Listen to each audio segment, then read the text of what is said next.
Python split and split lines methods both break strings into lists, but they serve distinct purposes. Split is a versatile method. It separates a string using a specified delimiter, like a comma or a space. If no delimiter is given, it splits by any whitespace, handling multiple spaces as one. Its use case is parsing structured data, like CSV strings or words in a sentence.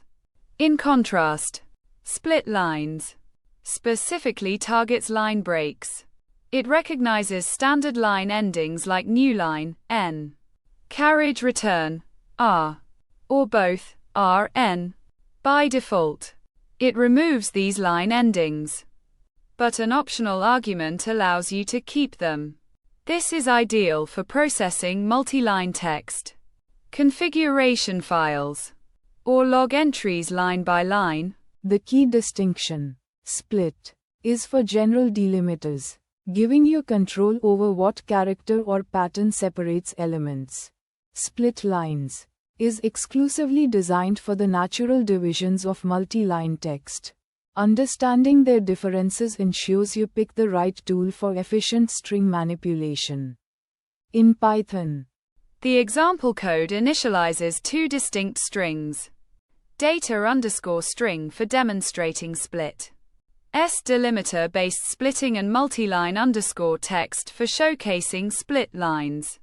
Newline-aware parsing.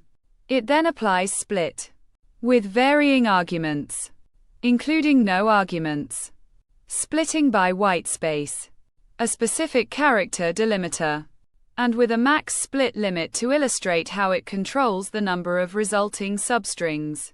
The output for split clearly shows its flexibility in breaking a string based on specific patterns or general whitespace.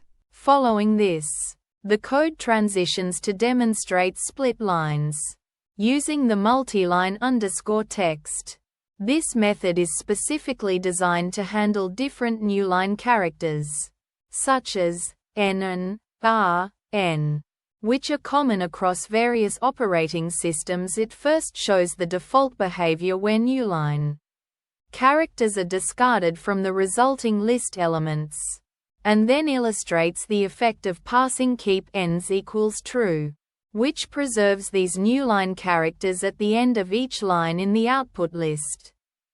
In summary, stirrer-split is a versatile method for general-purpose string tokenization using any specified substring as a delimiter, or by default, any sequence of whitespace. Conversely, stirrer-split lines is tailored for parsing text based on universal line breaks, explicitly recognizing and handling n, r, n as line separators, and offering an option to retain them in the output. This distinction makes each method suitable for different text processing scenarios, from data parsing to log file analysis.